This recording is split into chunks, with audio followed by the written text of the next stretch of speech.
ಎಲ್ರಿಗೂ ನಮಸ್ಕಾರ. Land surveyor notification ಆಗಿದೆ. ಸೊ ಟೋಟಲ್ ಆಗಿ ನಾನ್ ಹೆಚ್ ಕೆ ಇಂದ 560 ಹಾಗೆ ಹೆಚ್ ಕೆ ಇಂದ 190 ಹುದ್ದೆಗಳಿಗೆ ಅಧಿಸೂಚನೆಯನ್ನ ಮಾಡಿದ್ದಾರೆ.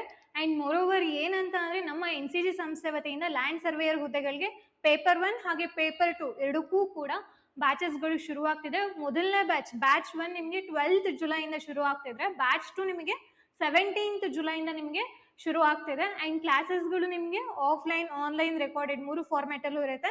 ಅಂಡ್ ಟೆಸ್ಟ್ ಸೀರೀಸ್ ಹಾಗೆ ನಿಮಗೆ ಮೆಂಟರ್ಶಿಪ್ ಕಾಂಪ್ಲಿಮೆಂಟರಿ ಆಗಿ ಸಿಗ್ತಿದೆ. ಯಾರ್ಯಾರು ಲ್ಯಾಂಡ್ ಸರ್ವೇಯರ್ ಹುದ್ದೆಗಳಿಗೆ ಪ್ರಿಪರೇಷನ್ ನಡೆಸ್ತಿದ್ರೆ ಇನ್ಸ್ಟಿಟ್ಯೂಷನ್ ಕಾಂಟ್ಯಾಕ್ಟ್ ಮಾಡಿ. ಅಂಡ್ ಈ ವಿಡಿಯೋದಲ್ಲಿ ನಾನು ನಿಮಗೆ ಅಧಿಸೂಚನೆಯನ್ನ ಕಂಪ್ಲೀಟ್ ಡೀಟೇಲ್ಸ್ ನಾನು ನಿಮಗೆ ತಿಳಿಸ್ಕೊಡ್ತಿದ್ದೀನಿ. Let start. ಫಸ್ಟ್ ನಿಮಗೆ ನಾನ್ ಹೆಚ್ ಕೆ ವಿಭಾಗಕ್ಕೆ ಬಂದ್ರೆ ಎಷ್ಟು ಹುದ್ದೆಗಳಿಗೆ ನೋಟಿಫಿಕೇಶನ್ ಆಗಿದೆ ಅಂದ್ರೆ 560 ಹುದ್ದೆಗಳಿಗೆ ನೋಟಿಫಿಕೇಶನ್ ಆಗಿದೆ. ಸೊ ಜಾಸ್ತಿನೇ ಇದೆ, ಕಡಿಮೆ ಏನಿಲ್ಲ. ಇದು ಗ್ರೂಪ್ ಸಿ ಪೋಸ್ಟ್, ಎಲ್ರಿಗೂ ಕೂಡ ಗೊತ್ತಿರೋ ಅಂಥದ್ದು. ಅಂಡ್ ಹೆಚ್ ಕೆ ವಿಭಾಗದಲ್ಲಿ 190 ಹುದ್ದೆಗಳಿಗೆ ಇದು ನೋಟಿಫಿಕೇಶನ್ ಆಗಿದೆ. ಅದಾದ್ಮೇಲೆ ಏನು ಎಜುಕೇಶನ್ ಕ್ವಾಲಿಫಿಕೇಶನ್ ಅಂತ ಬಂತು ಅಂದಾಗ ತುಂಬಾ ಕನ್ಫ್ಯೂಷನ್ಸ್ಗಳು ಹೋಗ್ತಾ ಇತ್ತು. ಸೊ ಇವಾಗ ಅಧಿಸೂಚನೆಯಲ್ಲಿ ಏನ್ ತಿಳಿಸಿದ್ದಾರೆ ಅಂತಂದ್ರೆ, ನೀವು ಯಾವುದೇ ವಿಭಾಗದಲ್ಲಿ ಇಂಜಿನಿಯರಿಂಗ್ ಪದವಿನ ಹೊಂದಿದ್ರೆ ಆಗತ್ತೆ. ಅದಾಗಿದಾದ್ಮೇಲೆ ನೆಕ್ಸ್ಟ್ ಕಾನೂನಿನ ಅಡಿಯಲ್ಲಿ ಸ್ಥಾಪಿತವಾದ ವಿಶ್ವವಿದ್ಯಾಲಯದಿಂದ ಗಣಿತ ಅಥವಾ ಭೌತಶಾಸ್ತ್ರ ಅಥವಾ ಕಂಪ್ಯೂಟರ್ ಸೈನ್ಸ್ ಅಥವಾ ಮಾಹಿತಿ ತಂತ್ರಜ್ಞಾನ ಅಥವಾ ಇನ್ಸ್ಟ್ರುಮೆಂಟೇಶನ್, ಎಲೆಕ್ಟ್ರಾನಿಕ್ಸ್ ಮತ್ತು ಕಮ್ಯುನಿಕೇಶನ್, ಕೃಷಿ BSc ಪದವಿ ಪಡೆದಿರತಕ್ಕದ್ದು. ಓಕೆನಾ? ಸೊ ನೀವು ಯಾರು BSc ಅಗ್ರಿ ಮಾಡಿದ್ರೋ ಅವರು ಕೂಡ ಇದಕ್ಕೆ ಎಲಿಜಿಬಲ್ ಇದ್ದಾರೆ. ಅಂಡ್ ನೆಕ್ಸ್ಟ್ AICTE ಮಾನ್ಯತೆ ಪಡೆದ ಅಧಿಕೃತ ಸಂಸ್ಥೆಯಿಂದ ಇಂಜಿನಿಯರಿಂಗ್ ಅಥವಾ ತಂತ್ರಜ್ಞಾನದ ಯಾವುದೇ ವಿಭಾಗದಲ್ಲಿ ಡಿಪ್ಲೊಮಾ ಪಡೆದಿರತಕ್ಕದ್ದು. ಈ ಮೂರರಲ್ಲಿ ಯಾವ್ದಾದ್ರು ನೀವು ಒಂದು ಎಜುಕೇಶನ್ ಕ್ವಾಲಿಫಿಕೇಶನ್ಗೆ ನಿಮ್ದು ಕ್ರೈಟೀರಿಯಾ ಸ್ಯಾಟಿಸ್ಫೈ ಆಗುತ್ತೆ ಅಂತ ಅಂದ್ರೆ you can apply for land surveyor ಅಂತ ಇವರು ಹೇಳ್ತಿದ್ದಾರೆ. ಓಕೆನಾ?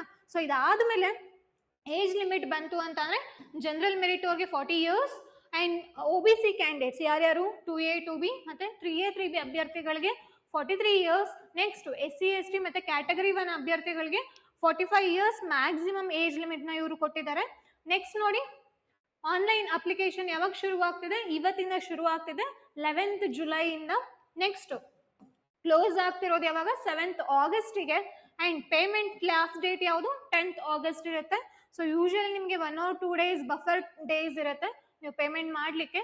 ಸೊ ಪರೀಕ್ಷೆ ದಿನಾಂಕ ಬಂತು ಅಂದ್ರೆ ಇದು ಫಸ್ಟ್ ನಾನ್ ಹೆಚ್ ಕೆ ಆಗಿರುತ್ತೆ. ಓಕೆನಾ? ನಾನ್ ಹೆಚ್ ಕೆ ಡಿಸ್ಕಸ್ ಮಾಡ್ತಿದ್ದೀನಿ, ಅದಾಗಿದಾದ್ಮೇಲೆ ನಿಮ್ಗೆ ಹೆಚ್ ಕೆದು ಹೇಳ್ತೀನಿ. ಸೊ ನಾನ್ ಹೆಚ್ ಕೆ ಬಂತು ಅಂದ್ರೆ ಶನಿವಾರ ಅಂತಂದ್ರೆ ಅಕ್ಟೋಬರ್ 3ನೇ ತಾರೀಕು ಮಧ್ಯಾಹ್ನ 3 ಗಂಟೆಯಿಂದ 5 ಗಂಟೆವರೆಗೂ ಪೇಪರ್ 2 ಇರುತ್ತೆ. ಫಸ್ಟ್ ಯಾವ್ದಪ್ಪ ಎಕ್ಸಾಮ್ ಅಂತಂದ್ರೆ ಪೇಪರ್ 2, ಅದು ಶನಿವಾರ ಅಕ್ಟೋಬರ್ 3ನೇ ತಾರೀಕು. ನೆಕ್ಸ್ಟ್ ಡೇ ಮಾರ್ನಿಂಗು 4 ಅಕ್ಟೋಬರ್ ದಿನ 10:30 12:30 ಮಾರ್ನಿಂಗ್ ಸೆಷನ್ ಅಲ್ಲಿ ನಿಮ್ಗೆ ಪೇಪರ್ 2 ಇರುತ್ತೆ. ಓಕೆನಾ? ಸೊ ಯಾರ್ಯಾರು ಕನ್ನಡ ಭಾಷಾ ಪರೀಕ್ಷೆಗೆ ಎಲಿಜಿಬಲ್ ಇದ್ದೀರಾ ಅಂತಂದ್ರೆ, ಯಾರ್ಯಾರು ಫಸ್ಟ್ ಲ್ಯಾಂಗ್ವೇಜ್ ಆಗಲಿ ಅಥವಾ ಅದಕ್ಕೊಂದು ಕ್ರೈಟೀರಿಯಾಸ್ ಇದೆ, ಅದಕ್ಕೆ ಯಾರು ಸ್ಯಾಟಿಸ್ಫೈ ಆಗಲ್ಲ ಅವರು ಕನ್ನಡ ಟೆಸ್ಟ್ ನ ಅವ್ರು ಬರೀಬೇಕಾಗತ್ತೆ. ಸೊ ಅದಕ್ಕೆ ಡೇಟು ನಿಮ್ಗೆ ಮುಂದಿನ ದಿನದಲ್ಲಿ ಅವರು ತಿಳಿಸ್ತಾ ಹೋಗ್ತಾರೆ. ನೆಕ್ಸ್ಟ್ ಕಲ್ಯಾಣ ಕರ್ನಾಟಕದ್ದು ಇದು ನೋಡಿ ಯಾವಾಗ ಇದೆ ಎಕ್ಸಾಮ್ ಡೇಟ್ ಅಂತ. ಇದು ಕೂಡ ಶನಿವಾರ ಭಾನುವಾರ ಇಟ್ಟಿದ್ದಾರೆ. 24ನೇ ತಾರೀಕು ಅಕ್ಟೋಬರ್ ಇರುತ್ತೆ. ಅದು ಕೂಡ ಮಧ್ಯಾಹ್ನ ಸೆಷನ್ 3 ಗಂಟೆಯಿಂದ 5 ಗಂಟೆವರೆಗೂ ಪೇಪರ್ 2, ಫಸ್ಟ್ ಪೇಪರ್ 2 ಆಮೇಲೆ ಪೇಪರ್ 1. ಅದಾಗಿದಾದ್ಮೇಲೆ ನೆಕ್ಸ್ಟ್ ಡೇ ಮಾರ್ನಿಂಗು ನಿಮಗೆ ನೋಡಿ 25ನೇ ತಾರೀಕು ಅಕ್ಟೋಬರ್ ಇರ್ತಾ ಹೋಗುತ್ತೆ. ಅದು ಮಾರ್ನಿಂಗ್ ಸೆಷನ್ ಇರುತ್ತೆ 10:30 12:30 ಪತ್ರಿಕೆ 1 ಸಾಮಾನ್ಯ ಜ್ಞಾನ. ಇವ್ರಿಗೂ ಕೂಡ ಕನ್ನಡ ಭಾಷಾ ಪರೀಕ್ಷೆ ಮುಂದಿನ ದಿನಗಳಲ್ಲಿ ಅವರು ತಿಳಿಸ್ಕೊಡ್ತಿದ್ದಾರೆ. ಓಕೆನಾ? ಸೊ ನೆಕ್ಸ್ಟ್ ಫೀಸ್ ಪೇಮೆಂಟ್ ಏನಿದೆ KE ಅದು ನಮ್ಗೆಲ್ಲರಿಗೂ ಕೂಡ ಗೊತ್ತಿದೆ. 750 ರುಪೀಸು ಜನರಲ್ ಕ್ಯಾಟಗರಿ ಮತ್ತೆ OBC ಸ್ಟೂಡೆಂಟ್ಸ್ಗೆ. SC ST category 1 X military ಮತ್ತೆ ತೃತೀಯ ಲಿಂಗದ ಅಭ್ಯರ್ಥಿಗಳಿಗೆ 500 ರೂಪಾಯಿ ಇದೆ. ವಿಶೇಷ ಚೇತನ ಅಭ್ಯರ್ಥಿಗಳಿಗೆ ನೋಡಿ 250 ರೂಪಾಯಿ ಇದೆ. ಇದಾಗಿದಾದ್ಮೇಲೆ ಸಿಲೆಬಸ್ ವಿಚಾರಕ್ಕೆ ಬರೋಣ. ಸೊ ಸಿಲೆಬಸ್ ವಿಚಾರ ಬಂತು ಅಂದ್ರೆ ನಾನು ಇಲ್ಲಿ ಪೇಪರ್ 1 ಡಿಸ್ಕಸ್ ಮಾಡ್ತಿದ್ದೀನಿ. ಪೇಪರ್ 2 ತುಂಬಾ ಲೆಂತ್ ಇದೆ. ಸೊ ಫಿಸಿಕ್ಸು, ಜಿಯೋಗ್ರಫಿ ಮತ್ತೆ ಅದ್ರ ಜೊತೆ CAD ಆ ಥರದ ಕಂಪ್ಯೂಟರ್ ಅಪ್ಲಿಕೇಶನ್ಸ್ ಎಲ್ಲ ಕೊಟ್ಟಿದ್ದಾರೆ. ಅದ್ರದ್ದು ಈ ವಿಡಿಯೋ ಕೆಳಗಡೆ PDF ನಾನು ಅಪ್ಲೋಡ್ ಮಾಡಿರ್ತೀನಿ. ಸೊ PDF ಎಂಡಲ್ಲಿ ನಿಮಗೆ ಆ ಸಿಲೆಬಸ್ ಪೇಪರ್ 2 ಸಿಲೆಬಸ್ ನಿಮಗೆ ಸಿಗುತ್ತೆ. ನಾನಿಲ್ಲಿ ಪೇಪರ್ 1 ಡಿಸ್ಕಸ್ ಮಾಡ್ತಿದ್ದೀನಿ, ಜನರಲ್ ನಾಲೆಡ್ಜ್ ಪೇಪರ್ದು. ಸೊ ಏನ್ ಹೇಳ್ತಿದ್ದಾರೆ? ಪ್ರಚಲಿತ ಘಟನೆಗಳಿಗೆ ಸಂಬಂಧಿಸಿದ ಸಾಮಾನ್ಯ ಜ್ಞಾನದ ವಿಷಯಗಳು, ಕರೆಂಟ್ ಅಫೇರ್ಸ್ ಗೊತ್ತಿರಬೇಕು, ಕರೆಂಟ್ ಅಫೇರ್ಸ್ ರಿಲೇಟೆಡ್ ಸಬ್ಜೆಕ್ಟ್ ಕೂಡ ನಿಮಗೆ ಗೊತ್ತಿರಬೇಕು. ದೈನಂದಿನ ಗ್ರಹಿಕೆ ವಿಷಯಗಳು, ಭಾರತದ ಸಂವಿಧಾನ, ಪಾಲಿಟಿ ಇದೆ, ವಿಶೇಷವಾಗಿ ಕರ್ನಾಟಕಕ್ಕೆ ಸಂಬಂಧಿಸಿದ ಭಾರತದ ಇತಿಹಾಸ ಅಂತ ಕೇಳಿದ್ರೆ ಹಿಸ್ಟ್ರಿ ಗೊತ್ತಿರಬೇಕು. ಬರೀ ಕರ್ನಾಟಕ ಹಿಸ್ಟ್ರಿ ಓದ್ಕೊಂಡು ಹೋಗ್ಬೇಡಿ, ಇಂಡಿಯನ್ ಹಿಸ್ಟ್ರಿ ಕೂಡ ನಿಮ್ಗೆ ಗೊತ್ತಿರಬೇಕು. ಕರ್ನಾಟಕಕ್ಕೆ ಸಂಬಂಧಿಸಿದಂತೆ ಭಾರತದ ಭೂಗೋಳ ವಿಷಯಗಳು, ಕರ್ನಾಟಕ ಜಿಯೋಗ್ರಫಿ ಜೊತೆ ಬೇರೆ ಇಂಡಿಯನ್ ಜಿಯೋಗ್ರಫಿ ಕೂಡ ಗೊತ್ತಿರಬೇಕು. ನೆಕ್ಸ್ಟ್ ರಾಜ್ಯ ಮತ್ತು ಪ್ರಾದೇಶಿಕ ಆಡಳಿತ ಕುರಿತ ವಿಷಯಗಳು, ಗ್ರಾಮೀಣಾಭಿವೃದ್ಧಿ, ಪಂಚಾಯತ್ ರಾಜ್ ಸಂಸ್ಥೆಗಳು, ಇದು ನಮಗೆ ಗೊತ್ತಿದೆ ಅಲ್ವಾ, ಮತ್ತು ಗ್ರಾಮೀಣ ಸಹಕಾರ ಸಂಸ್ಥೆಗಳಿಗೆ ಸಂಬಂಧಿಸಿದ ಉಪಕ್ರಮಗಳನ್ನು ಒಳಗೊಂಡಂತೆ ಕರ್ನಾಟಕದ ಆರ್ಥಿಕತೆ ಅಭಿವೃದ್ಧಿ ಕುರಿತ ವಿಷಯಗಳು. ಸ್ಪೆಸಿಫಿಕ್ ಟಾಪಿಕ್ ಅಲ್ಲಿ ಇಷ್ಟೆಲ್ಲ ನಮ್ಮ ಕ್ಲಾಸಸ್ ಅಲ್ಲಿ ಕವರ್ ಆಗೇ ಆಗುತ್ತೆ. ಅಂಡ್ ಅದರ ಜೊತೆಗೆ ಕರ್ನಾಟಕದ ಪರಿಸರ ಸಂಬಂಧಿ ಸಮಸ್ಯೆಗಳು ಮತ್ತು ಅಭಿವೃದ್ಧಿ ಕುರಿತ ವಿಷಯಗಳು. ಸೊ ಇಲ್ಲಿ ಏನೇನು ಸಿಲೆಬಸ್ ಇದೆ ಇದು ಕಂಪ್ಲೀಟ್ ಆಗಿ NCGಲಿ ಕ್ಲಾಸಸ್ಗಳು ಆಗುತ್ತೆ. ಓಕೆನಾ? ಸೊ ಎಷ್ಟು ಕ್ವಶನ್ಸ್ ಇದೆ? 100 ಕ್ವಶನ್ಸ್. ಎಷ್ಟು ಮಾರ್ಕ್ಸ್ ಇದೆ? 100 ಮಾರ್ಕ್ಸ್ ಇದೆ. ಸೊ ಅದರ ಅರ್ಥ ಒಂದು ಕ್ವಶನ್ಗೆ 1 ಮಾರ್ಕ್ಸ್ ಇರ್ತಾ ಹೋಗುತ್ತೆ. ಅಂಡ್ ಎಷ್ಟು ಟೈಮ್ ಇದೆ? 2 hours ಇದೆ. ಪೇಪರ್ 2 ನಿರ್ದಿಷ್ಟ ಪತ್ರಿಕೆ ಅಂತ ಏನು ಹೇಳ್ತೀವಿ, ಸೊ ಇದ್ರದ್ದು ಸಿಲೆಬಸ್ ನಾನು ಈ ವಿಡಿಯೋ ಕೆಳಗಡೆ ಅಪ್ಲೋಡ್ ಮಾಡಿರ್ತೀನಿ, PDF ಇರುತ್ತೆ.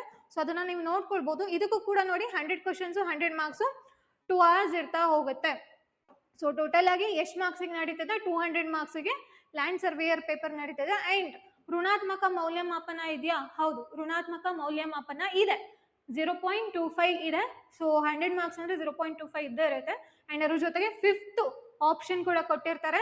ಯಾಕೆ 5th ಆಪ್ಷನ್? ಇನ್ ಕೇಸ್ ನೀವೇನಾದ್ರೂ ಆ ಕ್ವಶನ್ಗೆ ಆನ್ಸರ್ ಮಾಡಿಲ್ಲ ಅಂತ ಅಂದ್ರೆ ನೀವು 5th ಆಪ್ಷನ್ ಸರ್ಕಲ್ ಮಾಡ್ಬಿಟ್ಟು ಬರ್ಬೇಕಾಗತ್ತೆ. ಸೊ ಇನ್ ಕೇಸ್ ಮಾಡಿಲ್ಲ ಅಂದ್ರೆ ಅದಕ್ಕೂ ಕೂಡ ಅವರು ನೆಗೆಟಿವ್ನ ಕಟ್ ಮಾಡ್ತಾರೆ. ಓಕೆನಾ? ಸೊ ಇದಿಷ್ಟು ಕೂಡ ಏನಾಗಿರುತ್ತೆ, ಲ್ಯಾಂಡ್ ಸರ್ವೇಯರ್ ಅಧಿಸೂಚನೆ ಡೀಟೇಲ್ಸ್ ಆಗಿರುತ್ತೆ.